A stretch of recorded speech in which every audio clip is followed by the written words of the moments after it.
It's okay. We love coexisting. I love Rob and Maggie. Hello. Welcome to Wrestling Made Me Cry. This is the special sick edition because we are both sick. Listen, there's reasons I'm wearing glasses, although you can kind of see it. So when I have sinus pressure, I'll show the early chatters. Do you see? It looks like I have black eyes.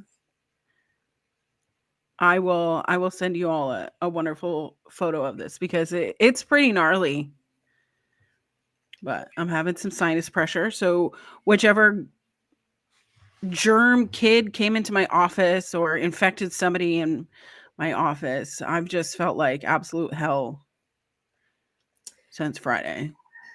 I don't know if we have the same thing, but I wasn't sick yesterday, and Collins and I were texting, and Collins was like, "I'm sick," and then I woke up this morning, and I was like, oh, "They telepathically infected me because now I'm sick." That's what happens. But we were talking before we went live about my super cool alligator mug. Very Florida, very on brand. I've learned so much about alligators. I didn't know that when they chomp down, they're like, it's harder for them to. Yeah, because I don't know. I think it's the way their muscles are physically laid out in their face. I don't know, but they can't open with that much force. They're just so cute. Well, there's a picture of me somewhere, and maybe I'll find it and post it. We went in like second grade to the aquarium, and there's a picture of me holding a baby alligator, which back in the day, and not that long ago, I'm talking like 70s, 80s, you used to be able to buy baby alligators on the side of the road. No. Yeah, because there were like alligator farms, and this was. What are you gonna do with it? You raise it. it was for like tourists. It was like a trap, like a tourist trap type thing. But it was back when tourism to like the swampy Everglades area started getting really popular, and people would drive down to Florida and they would buy the baby alligators because their kids would want them. And then obviously, and this was before we had like a lot of regulations on alligators. Florida's weird. What in the heck? A lot of Florida's, and I feel like people don't know this, a lot of Florida's wildlife laws and regulations are kind of recent. Which is scary because there's a lot of dangerous things in Florida. That's like me being like, guys, I'm going to go outside and there's just a black bear that comes in our backyard. Let me just steal its cubs. We have bears too. Bears and alligators? Yeah, and panthers. Panthers? Yeah, we call them Florida panthers, but I'm pretty sure they're like the same. They're like cousins of mountain lions. Why would I want to go to Florida? This is terrifying. It has pretty beaches that had snow on them. Okay, it snowed in Florida, guys. I sent you that video or whatever, and I'm like, this is insane. Right at the borderline of Florida, it is like feet of snow. You got snow before I did. Yeah, it was on the beaches too. There's like videos of people on the beach in snow coats. It's crazy. We have coyotes too. I don't know because like the thing about Florida is it's so full of non-native species, invasive species that I feel like we're just becoming a zoo. I feel like a coyote and an alligator would like have I think the coyote would lose. Yeah, never mind. Yeah, coyotes are kind of small, low key. Wait, like, did I ever tell you, like, so right now I'm not at my house, by the way. I'm at my cousin's house. But her dog one of her dogs got taken by a coyote. Mm-hmm. Oh, no. And she said it was like at like 6 a.m, and she had just it was like a little like Maltipoo kind of like little baby guy, and she just sees this coyote like stealthily going, and she has also 2 big pit bulls, so they wouldn't go for them, but it just grabbed it and shook it around a little bit.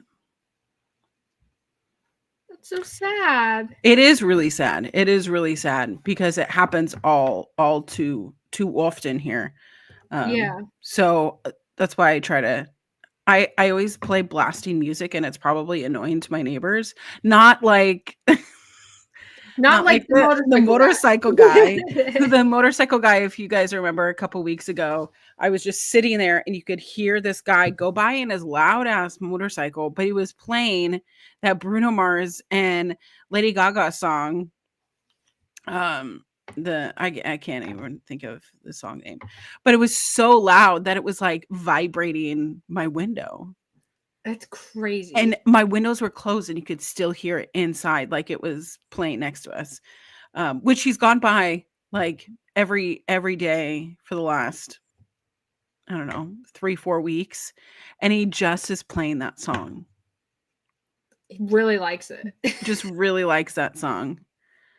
But that's crazy. But like in Florida, like we have coyotes, but the big thing is hawks. Like hawks coming down and stealing your dog and your cat. That's scary. Yeah, but people now, I see them like out and about. They have those like really spiky dog vests that I don't know if the point is that it scares away the hawk or it makes it impossible for the hawk to grab. I don't know, but I think they're so cute. Like they have them in all different colors, and I just love them. I think all dogs should wear them, even the big dogs. Even the big dogs. Even Speaking of big dogs, I want to know what your thought is on the rebranding of the House of Black becoming the Hounds. The Hounds of Hell. Of Hell. I was about to say in hell, and I was like, that doesn't make sense. Hounds of Hell. And that they trademarked Sephiroth or whatever, the 3-headed dog. Yeah, I love it because I think that them staying as a collective is probably for the best because of how everything in AW outside of them is kind of weird right now. Like Julia, I think is a little bit different because she is having like an amazing series with Jamie Hayter. But I think that them ditching the House of Black branding, but not going off on their own is probably for the best. And I think that fans I don't know if it's because fans feel bad about Malachi or if it's because fans are excited that they're finally getting their fair shake. I don't know what it is, but it feels like they're really behind them, especially Buddy. Like, but the Buddy's 2025 glow up is crazy. I know. Because Brody's always kind of been beloved and people cheer for him, and Julia too, but Buddy was just always kind of there. And so his glow up, it's kind of crazy. It is. So he's talked about it, I think, on social media, but he's put on significant weight because he's like, I don't want to just be a cruiserweight anymore. I want to develop. And you can see that in his chest and his pecs and his biceps and stuff. But the way that he wrestles is still very Buddy, but like harder. I don't know. His like running knee is just disgusting. I love it. I'm so excited about it because I do love the metal, like little grunginess that they have, and I feel like it's similar enough to the House of Black that there's that line of continuity, but it doesn't have so far at least doesn't have as much spookiness about it. Like the Malachi Black misting, the spooky, I'm actually the devil type stuff, which I'm really excited about. Yeah. And so if y'all want to get your chats read, feel free to send us in a super chat. Anything always helps the podcast be able to exist on this platform. But we want to read what y'all have to say. So 100%. But yeah, I'm really into it. And I also, Julia Hart, Jamie Hayter too, was so good. I was so excited and so enthusiastic about that. It was a great match. It really was. And then afterwards, Julia got her little, you don't need Malachi Black, you're a badass all on your own speech. Like, they've all had their little speech about ditching the House of Black, whatever. Okay. None of them were as good as Will Ospreay saying it's a buddy, but that's fine. Wow, shots fired right there. No, it's fine. I'm excited to see how, because it does feel like with Jamie Hayter and Julia Hart that they're trying to build up a long-lasting rivalry that they can come back to in the future. And it's like the same way they have in the men's division. You know what I mean? That there's like Pac and Kenny Omega who aren't always wrestling, but always kind of in each other's orbits, and that rivalry is always there. It's like Young Bucks and FTR are the same way. So I'm excited about it. Cautiously, because they need to follow up. Well, yeah, they need to not abandon it and then come back a couple weeks later and be like, oh yeah. But here's my thing. Julia's vignettes, I don't think I've seen a women's wrestler get that many vignettes that creatively in AEW yet.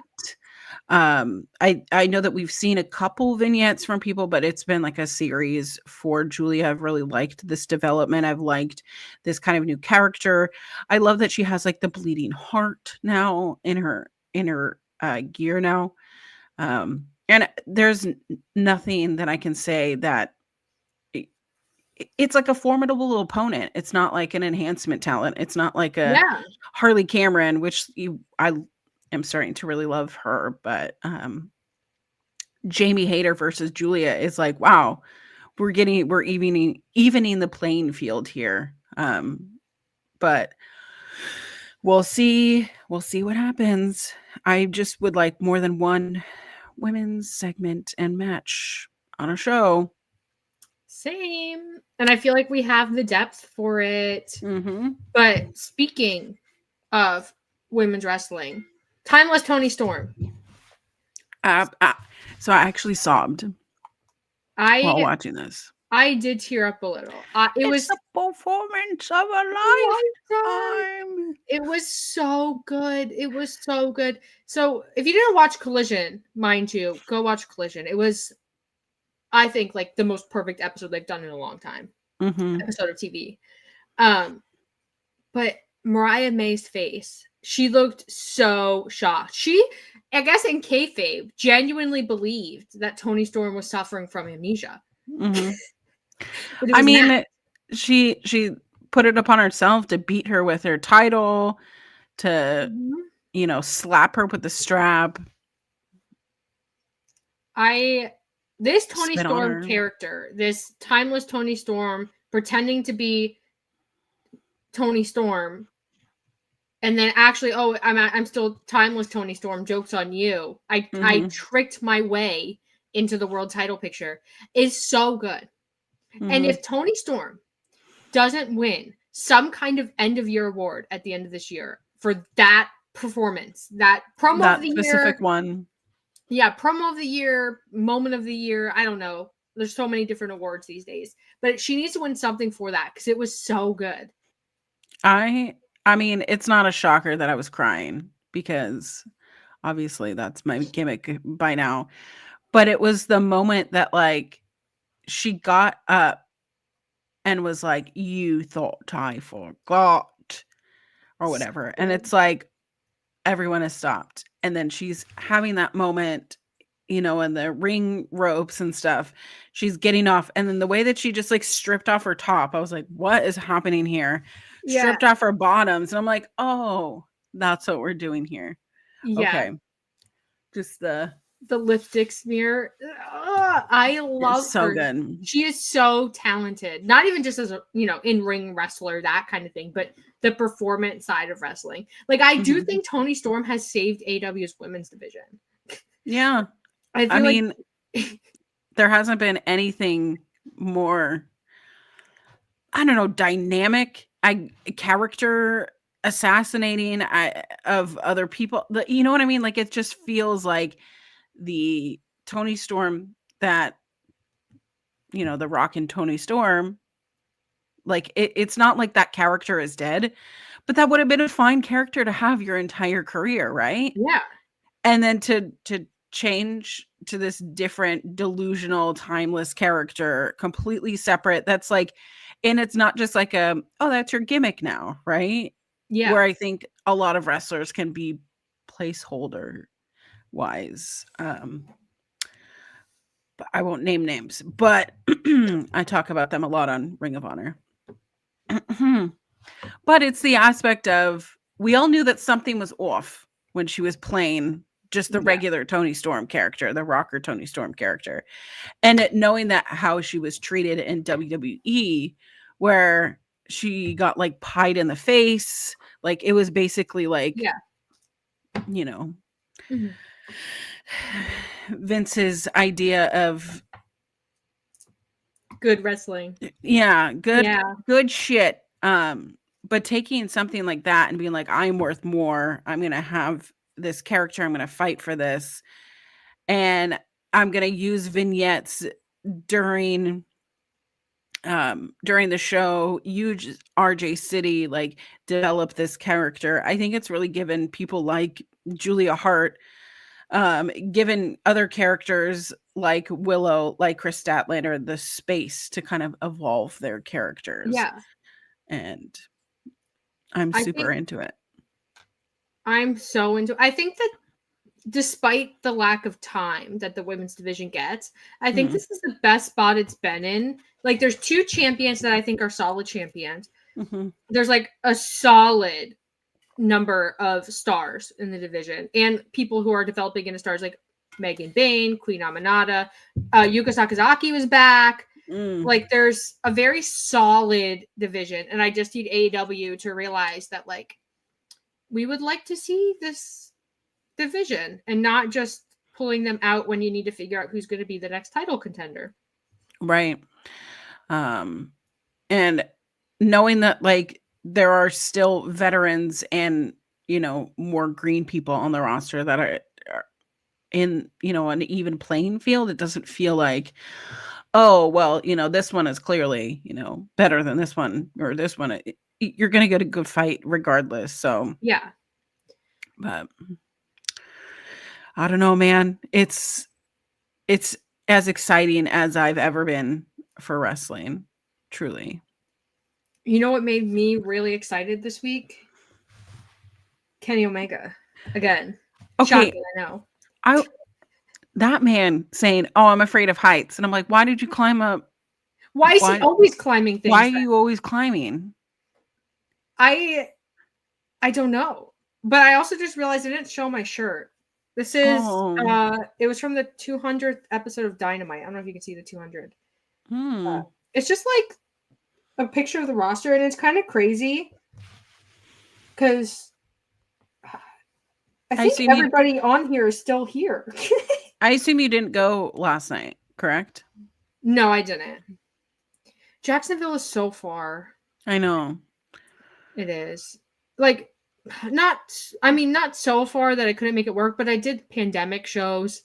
I'm like, Daly's Place is such a great venue, though, which I'm so glad that AEW is running these smaller but uniquer venues that are a little bit funky, a little bit weird. I'm so into that.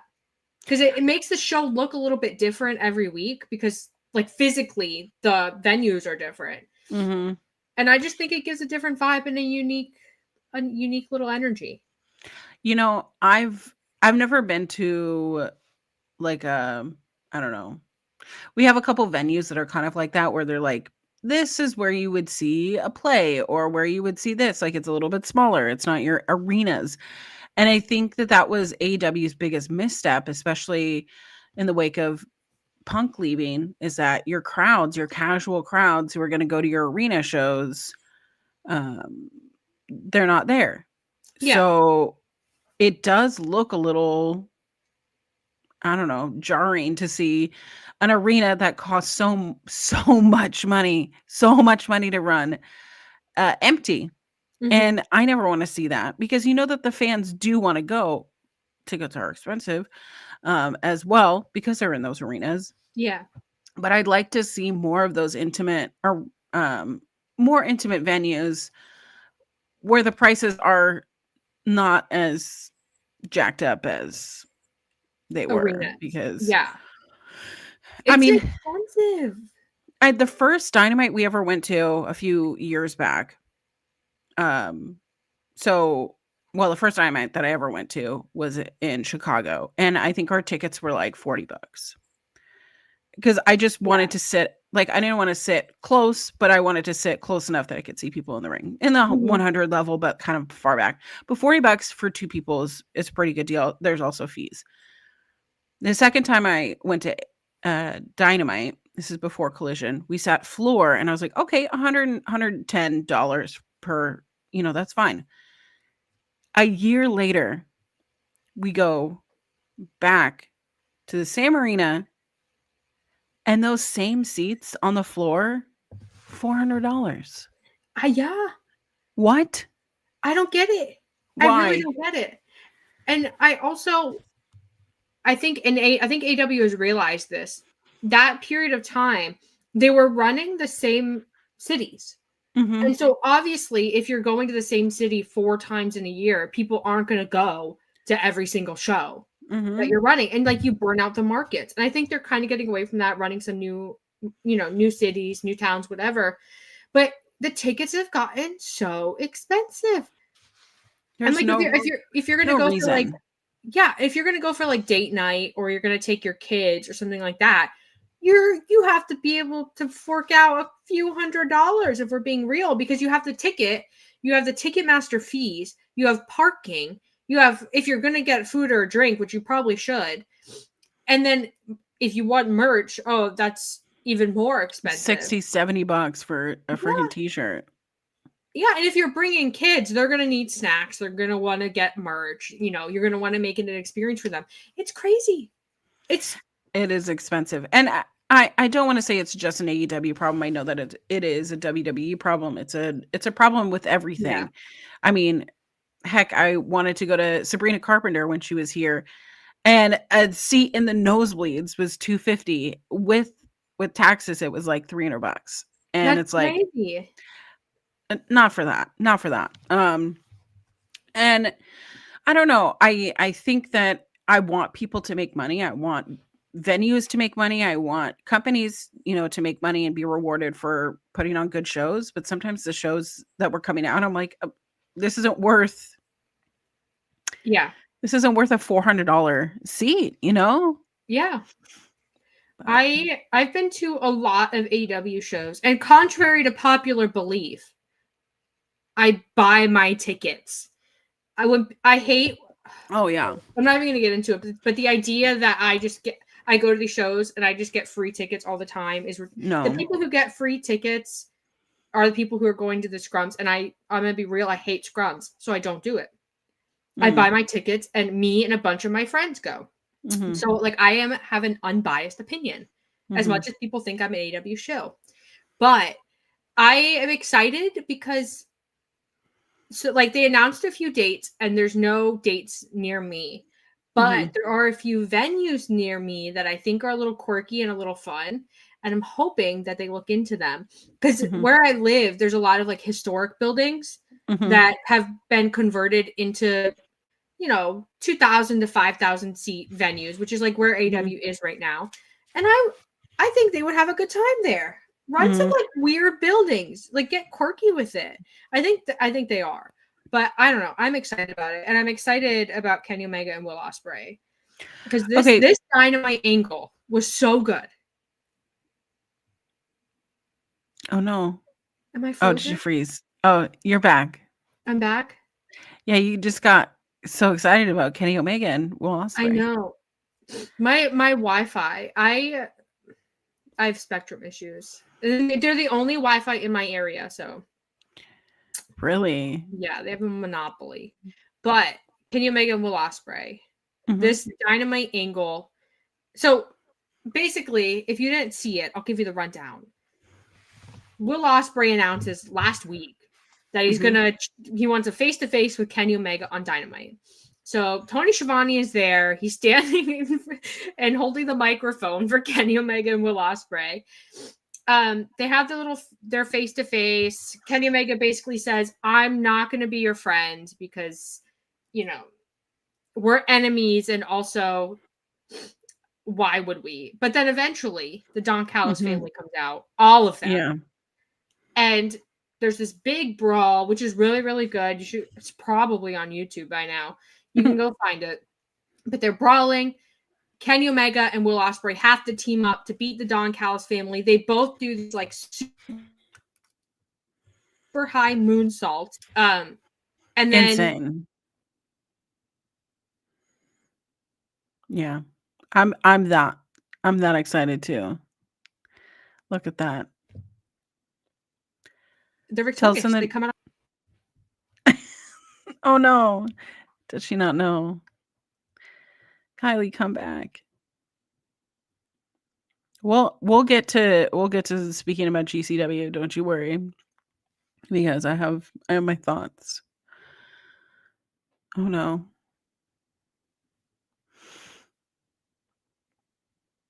But yeah, I agree. The inflation is insane. I'm sorry that the I think you're back. Okay. I can hear you now. Okay, good. Okay. Start from the beginning. I still have like the little Wi-Fi connection bad thing on StreamYard. So if I dip out again, I dip out again. But basically, big brawl. Kenny Omega and Will Ospreay have to team up. Then they climb up like the support beam. Yeah, like the scaffolding, whatever the hell. Whatever that it was, the scaffolding. And they start cutting a promo at the top of the scaffolding. And they basically say, we're challenging you to a match at Grand Slam. Not Brian Cage and Lance Archer, who are also there. And I just have to stand and watch this, mind you. Takeshita and Kyle Fletcher. So it's going to be a really good match. It's going to be a blast. But the fact that they climbed that thing and then Kenny Omega's like, I'm actually scared of heights.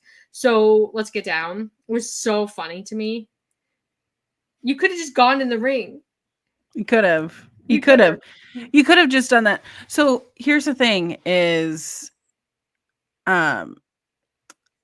when Will was, I don't know, because they were brawling all around, which I love a good brawl. You give me a brawl by the merch stand and I'm your fan for life because that's what I grew up watching. That's what I love. Seeing Will Ospreay climb up to, because he climbed up to like the upper level seats. Yeah. Which I was like, no, you're not gonna do this. And then the fact that he wasn't facing them, he was turned his back to it. I was like, you're not gonna do that. And then I looked and I was like, Kenny Omega is on the scaffolding. What is happening? Yeah. And Kenny Omega goes first, which I don't blame you. I gotta go first. Sorry. Yeah. I'm gonna make sure people are catching me. And then Will Ospreay does it, and the thing about Will Ospreay is that he does it and it looks so pretty. Mm-hmm. And the fact that they both did it within like seconds of each other and they got up and I'm like, okay, Kenny, do you not realize that like you were almost dead like a year ago? Like, yeah, exactly. And he's like, I'm going to come back and I'm going to throw myself off the scaffolding. Yeah. Let me just do that. And then cut a promo from the scaffolding after the Don Callis family runs away. And you're like, yeah, guess what, guys? I don't like heights, but we're back and we're going to get you in Australia. It's going to be a good match. I'm really excited for it. I was cracking up because the camera then panned to the Don Callis family. And the people in frame are Don Callis, Brian Cage, and Lance Archer, who are not part of this match that is going to happen. I know. Brian Cage and Lance Archer are like, oh, we're just getting like left out of the equation, I guess. I guess so. Did you enjoy the little vignette of them last night on Collision? Oh, when they're teasing like the new member, like they're at the table, very Godfather style. Yeah. I'm excited. I don't know who the new member is going to be, though. Like, I've seen people say Speedball, which I guess, but also I would be a little sad. I would be a little sad, too. It can't be Mark Davis, because I guess it could be Kyle Fletcher's there. Yeah, but Trent is already part of the Don Callis family, technically, Clown. Technically. He did technically go in, and then technically he left. But I guess, I love Trent, but I feel like the way they set it up, it's someone new. Like you could just pull Trent back in. You don't need this whole setup for Trent. So that's what makes me think it is Speedball. But it'd be a shock, and we'd get the Speedball Kenny match probably. Oh, but then every time I see Speedball now, I have to see Don Callis. Then I know. This is what I don't want. Do you think he'll make him wear shoes? Oh, he's gonna put him in a suit, isn't he? Not necessarily. I just think the Don Callis family needs to downsize, not grow. Who would you kick out? Everybody but Brian Cage. And then let Brian Cage. Because if it's Brian Cage, Don Callis, I can ignore them. That's shady. That's shady. I have always felt nothing for Brian Cage. I see Brian. That's a Brian Cage fan that's barking right now. But I've seen Brian Cage. Is he beefy and cool to look at because he's so beefy? Yeah. But also, I just don't vibe with him. Like, I watch him wrestle, and I'm like, okay, where are you going to have some flavor and some, uniqueness? She would like to advocate for Brian Cage. He can have Don Callis. They can go off and do their own thing, but then that means I don't have to watch them. Because if Lance Archer, Takeshita, and Kyle Fletcher are not part of the Don Callis family, then I can see them without Don Callis. Because Don Callis's entrance song physically disgusts me. I feel like it shakes my organs. Yeah, that's what it's supposed to do. It's so bad. His stupid scar on his forehead that he totally which gets bigger. He's totally putting makeup on that thing. I mean, his stupid shoes and his poorly fitted pants. Go to a tailor, get your pants fitted. Like, I have so many problems with Don Callis. I would love if the Don Callis family just didn't exist. Do you love the fact that Kenny started beating on him? Yes. I would love if Kenny Omega beat Don Callis into retirement. Yeah, just word. I have no ounce of me wants to see Don Callis on my TV ever. And it's not even like here comes a big bad heel faction, which I think they're trying to make the Don Callis family like that. But that's like the Hurt Syndicate to me. Like, I'm like, oh God, here comes the Hurt Syndicate. They're going to kill someone. Yeah. And the Don Callis family comes out, and I'm like, okay, there's going to be a screwdriver somewhere probably. Yeah, in his pants. Yeah, and his poorly tailored pants that he needs, and his suit jackets that are always too long, and his pants that are always too short, and his shoes that are always scuffed and never shined. And then they're going to hit them with the screwdriver, and Don Callis is going to get on the mic and say, we're the best wrestlers in the world, while you have Brian Cage in your faction, okay? Yeah, same thing with the Death Riders, which I feel like they're trying. I feel like they're trying to resurrect now? Because the Death Riders are going to be on Renee's show. Her, what is the name of the show?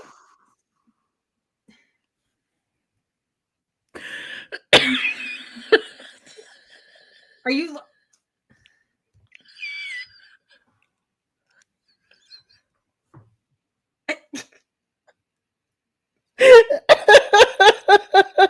I feel like we need to take a moment to talk about this.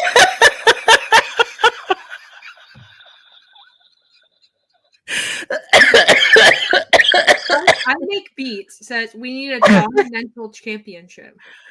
Oh my God. If you gave Don Callis his own title belt, I feel like he'd be fine. Like he would. I feel like it's, when you give a toddler, like the toddler wants cake, but it's before dinner and you don't want to give them cake, so you give them like an Oreo and they're like ecstatic.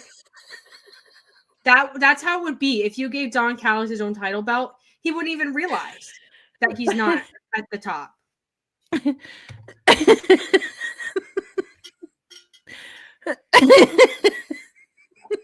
It's sorry. That's the funniest thing ever. I don't even want to be here. The Dawn and Dental Camp, the Dawn and Dental Classic. Do you think if they tried hard enough, they could get Don Callis to agree to put on wrestling tights and get squashed by Omega? By Omega? Yeah. No. Do you think? I feel like they could do it. I'm sorry. Of all the wrestlers that I would want to be squashed by, Kenny Omega is not the one. Why? Do you want to be one-winged angeled? Yes. We have very different experiences in life. Who would you want to get squashed by? Lance Archer. The thing that he does? You Yeah. want that? No. Mm-hmm. No. My life would flash before my eyes. Because I know it would be done within a second, and he's a much larger person. He could do it. But I feel like your life would flash before your eyes, and then I think that you would never walk again. Well, because he's going to launch you. Okay, but he also could fix my back problems. It just fixes all your problems. Yeah. Like, he launches you. Like, imagine, okay, Lance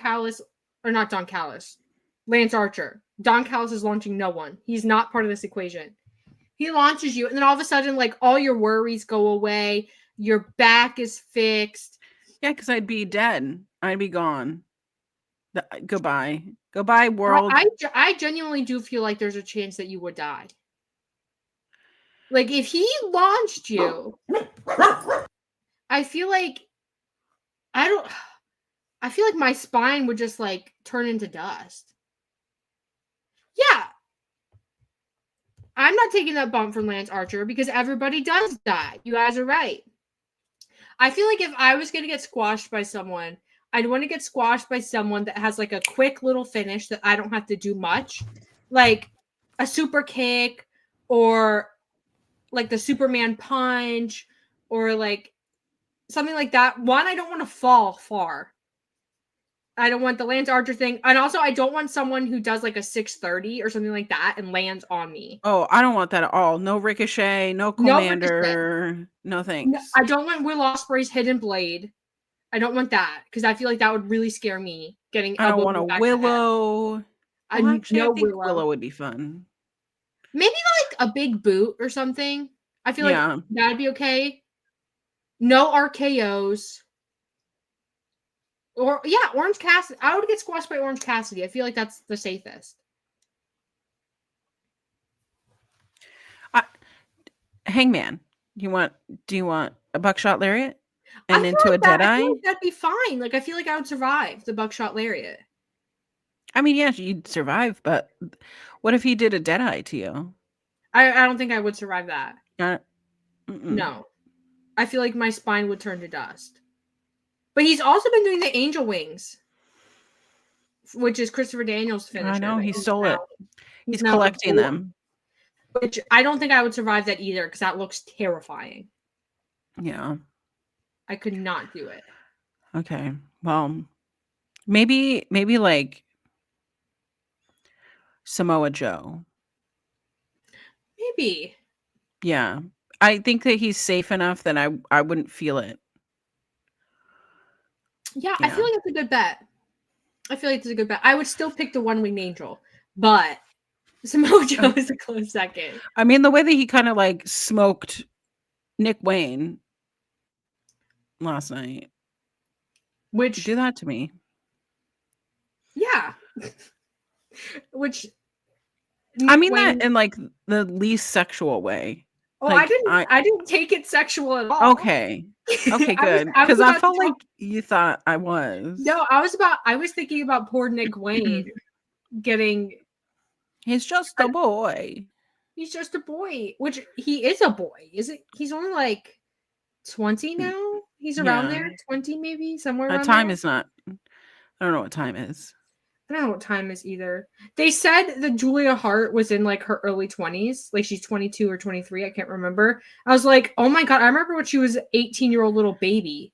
I know. In AW. And they were making, Max Caster was making rape jokes about her. Oh, and she was in the Varsity Blondes with Brian Pillman Jr. I want to speak to one of his fans. I just want to ask them their mental clarity. What's his WWE name now? Lexus King. Lexus King. I think I could forget. King probably has fans, right? Somewhere. If I'm watching NXT, he's not like the best part of NXT, but he's like weird. And I feel like WWE fans love someone that's a little weird. I don't know. Maybe you guys, maybe someone in here is a Lexus King or Brian Pillman Jr. fan, and they can lecture us and tell us what's up. Well, see, Mike, there we go. Brian Pillman Jr. is hilarious now.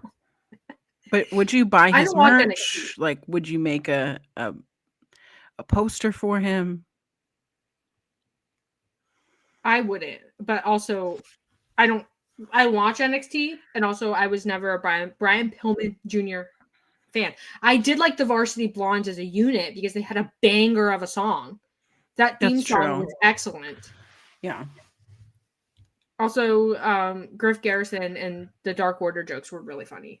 But Julia Hart is an icon, and I'm glad that she's not a cheerleader. Fuck is Griff Garrison? Wasn't it so good? I know. Man, now he's just flopping around in Ring of Honor. I miss being the Elite and the Dark Order segments, and I'm so sad. But also, speaking of Hangman, I wanted to talk about Hangman, his little moment where I thought he was going to cry, which also then kind of made me want to cry. Yeah. So Hangman, he has his little squash match against a local talent. He just looks strong, whatever. He also like teases a feud with MJF, which I don't know how I feel about it, but goes up the ramp, and he is met by Christopher Daniels, who's in a neck brace. And Christopher Daniels basically says, "Thanks to you, I'm never going to wrestle again." Yeah. And Hangman just kind of goes like, "What?" And he looks guilty. Like, he looks very distraught, very upset.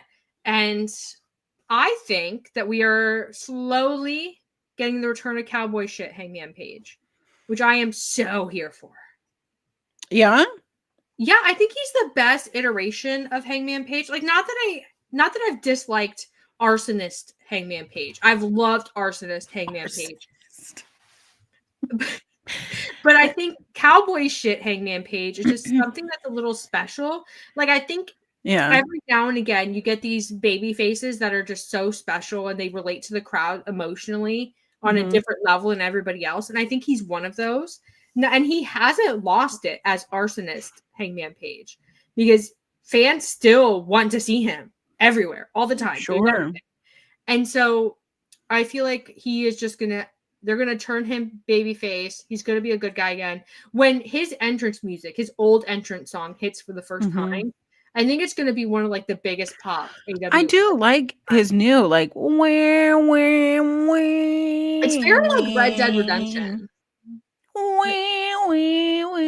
But that's me every time. I like it. I think it's a banger. I love it.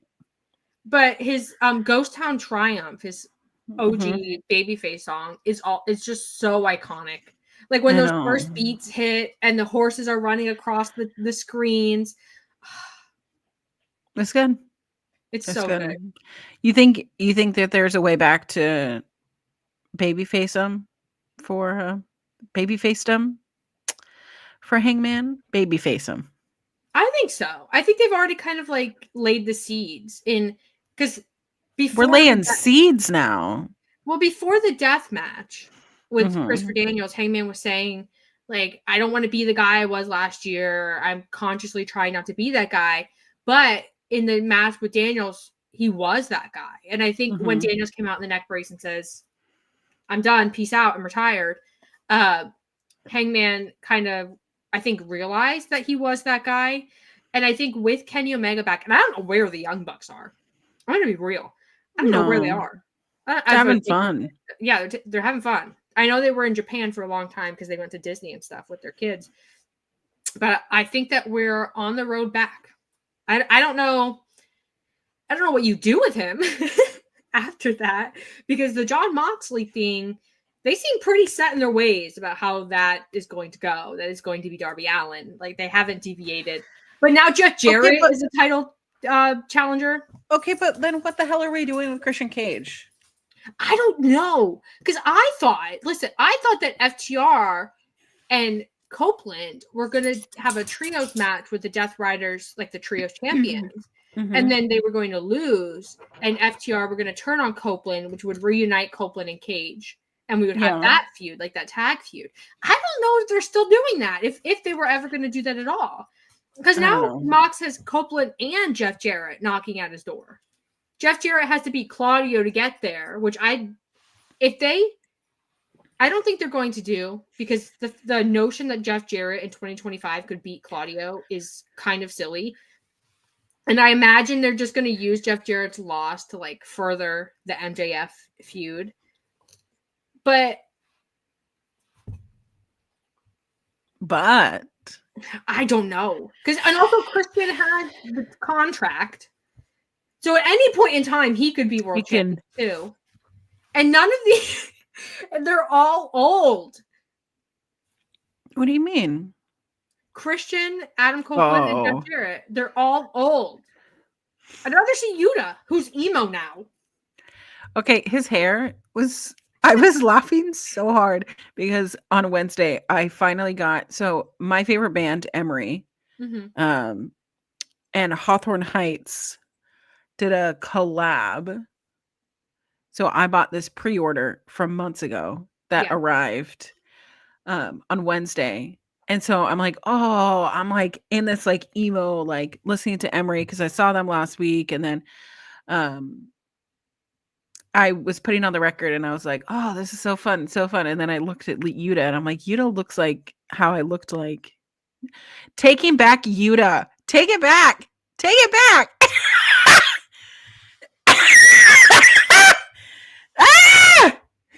He is emo. Hawthorne Yuta. Just take all the emo bands, right? And make it Panic at the Yuta. He should start, instead of showing up dressed as Yuta, he should start wearing like different band shirts. Yeah. And then the next time Yuta's wrestling on a pay-per-view, they should have My Chemical Romance front row. I'm not okay. I'm not okay either. And neither is Wheeler Yuta. I'm not okay.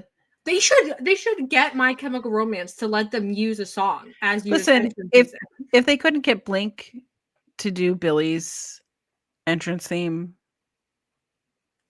But Your Hard Way owes it to us. Okay. I don't know what song they would pick. Probably I'm Not Okay. Yeah. But they have a plethora. Teenagers scared the living shit out of me. That's Yuta's vibe with his hair down. I don't know who cut his hair like that. I don't know if he's intentionally trying to be the emo teenage son of, I don't know. I don't know what he's doing, but it was so funny. Well, I'm officially ruined, so thank you. I love it. What do you mean? Because now I have this just image of Yuta being like cut my wrist and block my eyes. That's what he did it though. He cut his hair like that. He just stood there like a goober. Like a goober. And now they're gonna go on Renee's show. Apparently the entire Death Riders, all of them, every single Death Rider.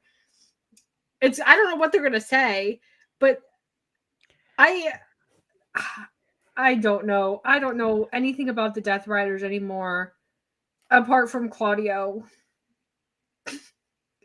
Claudio's character is that he's the bodyguard of Jon Moxley. And that's also Marina Shafir's character, apparently, because she doesn't wrestle, ever.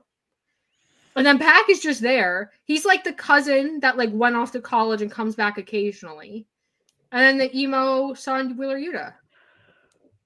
I do want to give you an updated on Hangman Page's Blue Sky. He did have this as his banner of actual fire, and now it's only embers. Embers. He's burning out. He feels no rage anymore. He is Zen. Zen. This guy needs so much fucking therapy. God. I love Hangman. I think that Hangman is just so funny. Like, as a person, not even just the Hangman character, like Hangman the person is so funny. Leaves is plants. I think about that daily. Leaves is plants. Leaves is plants. Every time I see a plant, I say leaves is plants. Hangman being on Blue Sky there's a ton of wrestlers on Blue Sky, but no real major ones, because most of the major ones, they don't care about social media. But Hangman being on Blue Sky and being just wacky and quirky on Blue Sky is my favorite thing. I love Hangman. Well, I do want to mention, by the way, I know that we weren't here last Sunday and I couldn't mention anything, but I just want to give all of my love out to Miss Allie Catch. If you haven't donated and you would like to donate, her GoFundMe is still there. If you don't know, GCW held a banger of a show at the Hammerstein Ballroom last week, and within minutes of her match against Effie, she broke her leg in 2 spots. Yeah. And after listening to Effie's podcast, it sounds like not so much that the barricade was too close, but it's the fact that the regulated mats that they had outside the ring were a little bit too slippery for the pads that she had, and her feet slipped. So when she hit the ground, the way that she slipped her leg, and it just didn't have the support after she did that dive, which if you slow it down, that's definitely why.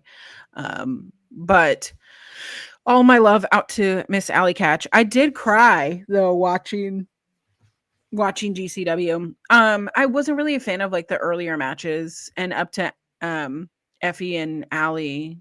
I was having like a little bit of a migraine or whatever. So having that like little break to kind of like take a little nap was good.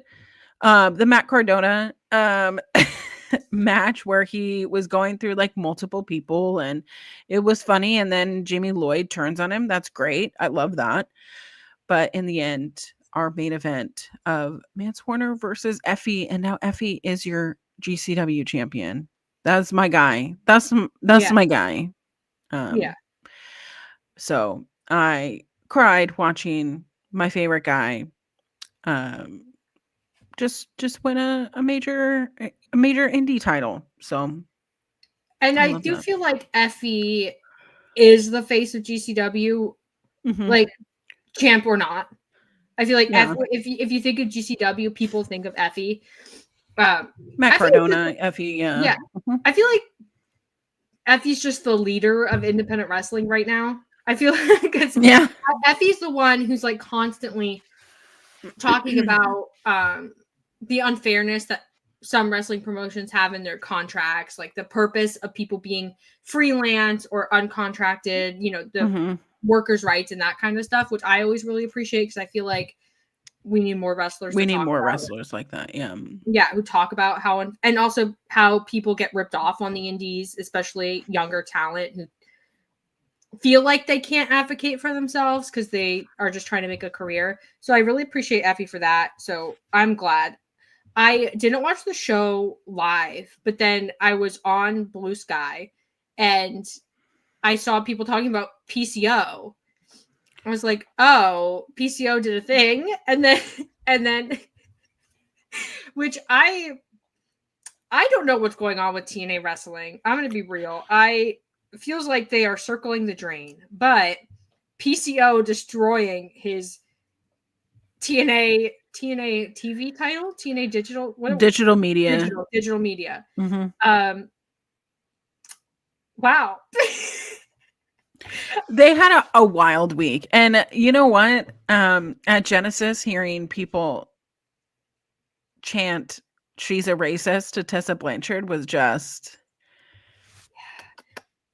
And the fact that they as in TNA, I mean, keep trying to just get people to move on. Mm-hmm. No.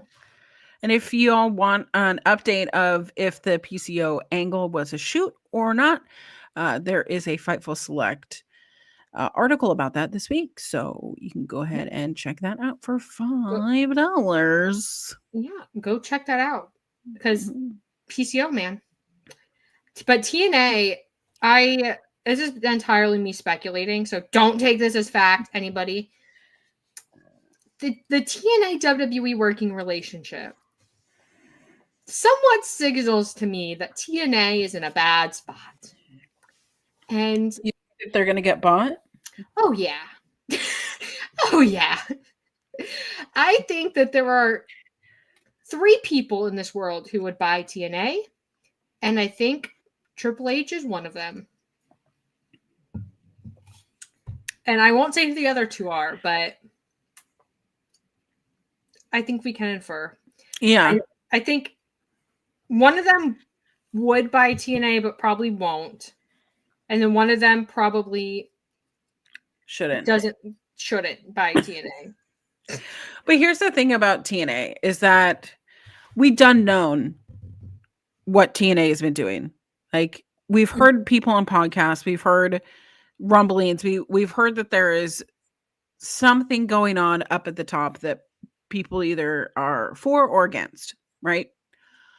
But what has happened to like smaller promotions after WWE buys them?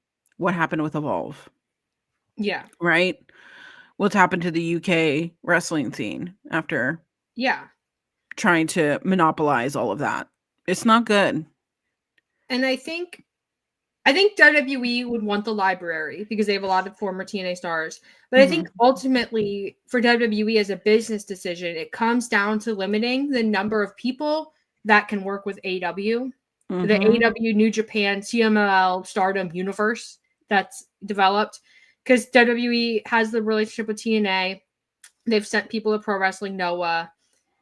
They're like chipping away slowly, but I think the difference is WWE wants to spread WWE and WWE style wrestling. They don't want to collaborate and do things the way that New Japan and AEW have.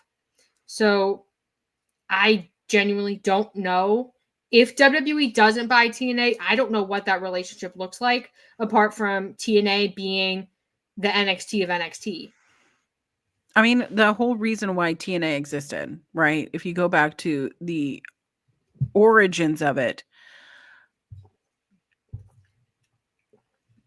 knowing that like Jeff Jarrett isn't a part of that anymore is just kind of yucky. Yeah. You know, it was birthed out of we want an alternative. And they've gone through some really, really dark times. As someone who is a former TNA fan, I still am a TNA fan, but like I was a super fan at one point, right? So we'll see what this partnership does. I really think that it's being utilized for NXT and NXT alone. But I do think it is so that people in TNA don't work with AEW.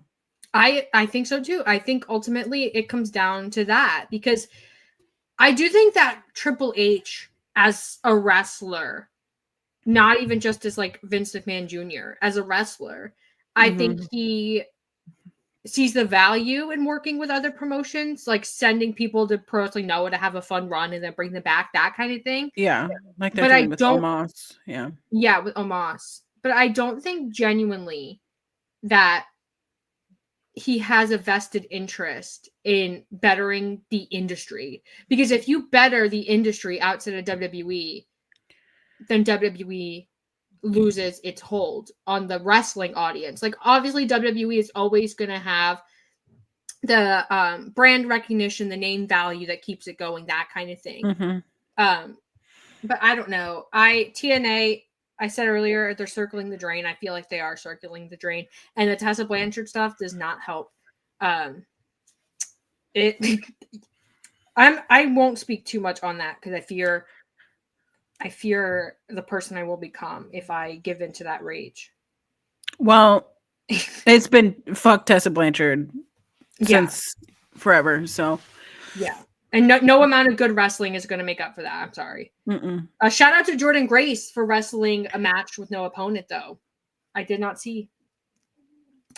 I love her. I love her so much. Jordan Grace We is chat so- we chat in the DMs sometimes. So I about love nothing Jordan. wrestling related. The thing about Jordan is that she is such a perfect athlete that it's almost surreal. Yeah. I love Jordan. And there's a lot of people in TNA that I like. And I used to be a really big TNA fan. I've talked about this on like every platform I've been on, but I was a TNA fan from the get-go. Yeah. Like from the jump when I was a child. Mm-hmm. I was a fan through the Dixie era. That was my exposure to Sting, by the way. Like I knew of Sting in the 90s. Yeah. But my exposure mainly to Sting and how much I love him goes back to TNA, which is That's kind of I wonder how many other people found Sting that way because that's kind of like not the best like introduction to Sting's career. I never watched WCW. I was never a WCW girl. I do love WCW now. And I've since gone back and watched some really good moments in WCW, and Sting is still one of my favorite of all legends ever. Yeah. But while live, that was my first introduction to Sting. That's so TNA. Sweet, though. Like, I feel like, I don't know, something about that just made me really emotional. Yeah. I don't know. I just really love him. I just really love Sting.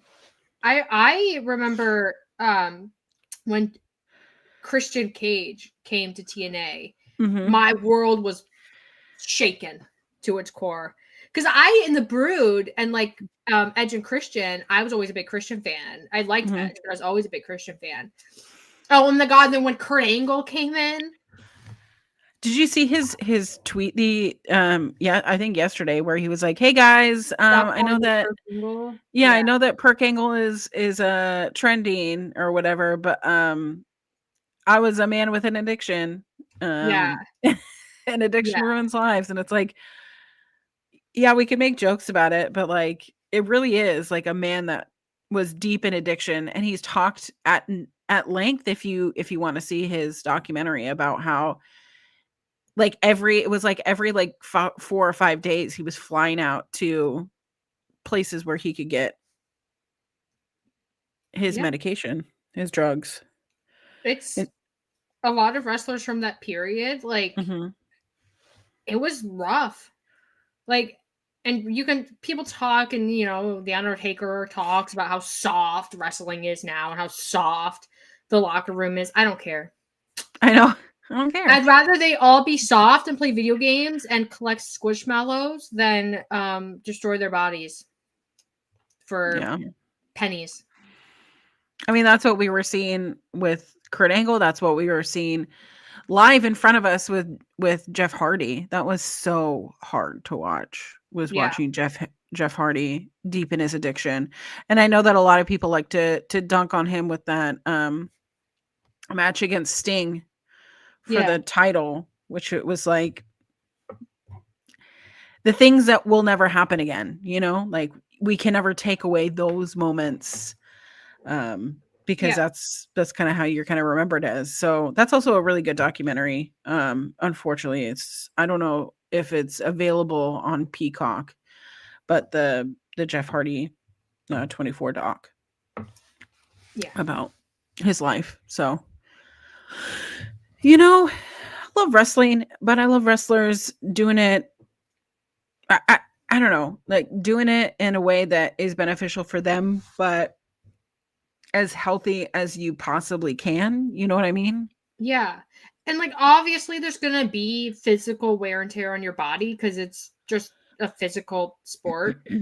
But I think we're in a better spot now with like what we know about recovering from injuries and like alternative therapies and those kinds of things, that I think we're in a better spot. Not that wrestling is perfect and that we have everything figured out, but I'm just glad that there's also veterans and like older talent who are aware of the issues that they had and how bad things were back then, and kind of guide and lead and are willing to guide and lead young talent. That's why I always love when AEW has veterans. Like, I know people get mad when they get signed, but I feel like they serve an emotional and like social purpose as well as a like in-ring name recognition type thing. Except for Chris Jericho. I could do that, Chris Jericho. Oh yeah, he can. I hate the wearing tree. I hate it so much. But do you have final thoughts? Final thoughts is, it's a Royal Rumble. We're leading up to the Royal Rumble, and I'm actually gonna jolt back my predictions. So, if you like predictions, you should, and you like predicting wrestling, watch my social medias, because I don't know. I love Royal Rumble. It's my favorite. It's my favorite pay-per-view of all time. Yeah. I wish that there were more surprises, because I don't like knowing that already that Charlotte's gonna be in there, but you know,